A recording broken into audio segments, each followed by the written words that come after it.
Okay, I don't normally discuss current political stories, but I think I'm going to have to. Angela Merkel is clinging on to power in Germany, and that's my personal view. I think she's clinging on. She's in a coalition government, and her own party she is no longer the leader of. They have ousted her as party leader. And this is to do with it was regional elections in Germany and the rise of the far right and the hard left, especially Alternative for Deutschland, who some see as a neo-Nazi fascist party. They are far right, but some of the questions they raise are a mainstream question. Economically, East Germany has been left behind compared to the rest of Germany. There is higher unemployment in Eastern Germany. There is lower wages in Eastern Germany, and living standards are lower in Eastern Germany. And that's partly to do with the communist regime collapsing in '91 and reuniting the two countries into the same economic policy. But it's been over 26 years, and the East Germans do feel left behind. Regionally, they do. Also, the immigration policy, we could discuss that all day. The open borders question, the extra million and a half people coming into Germany in the last 3 years, that has put a strain on local services, that has raised concerns with local communities, even those who are pro resettling the refugees and giving them help.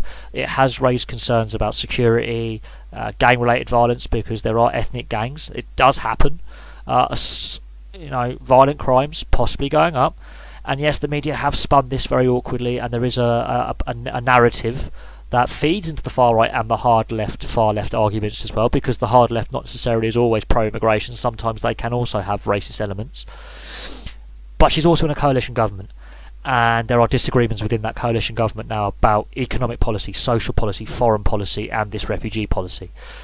Some of the parties that prop up her coalition are not all agreeing with her. And I don't know if she's going to make it to the next presidential and chancellorship elections. I don't think she's going to see out a full parliamentary term.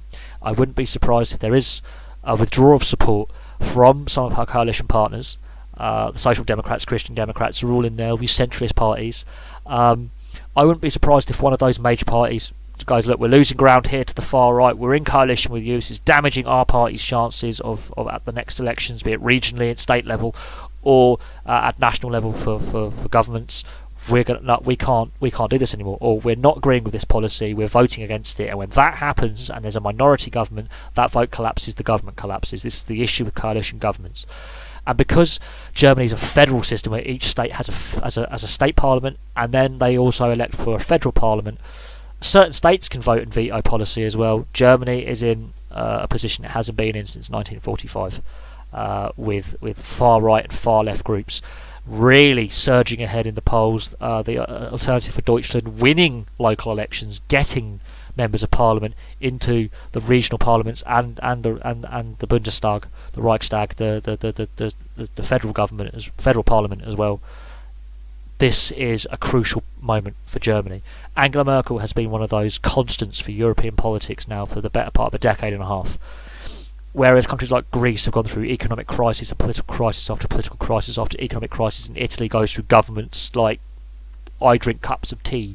Spain's had a bit of political uncertainty in regional politics and in national politics.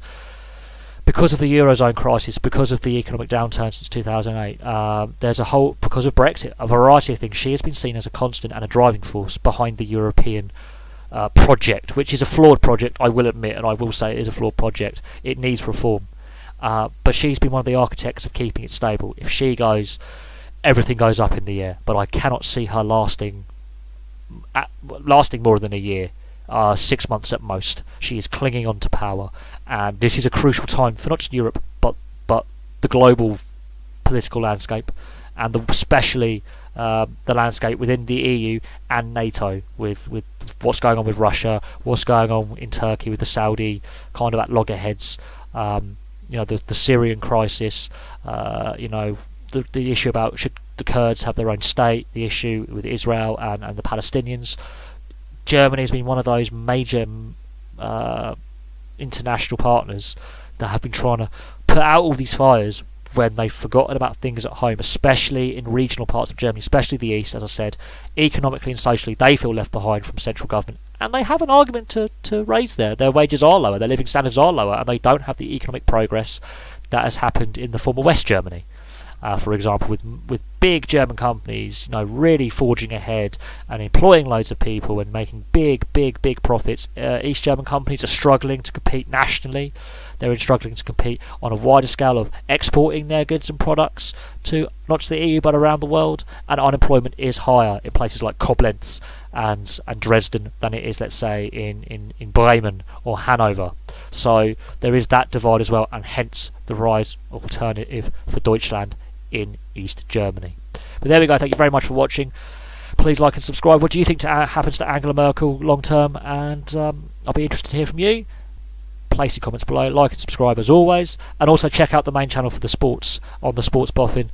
Like to see you over there, and I'll have some more videos for you soon.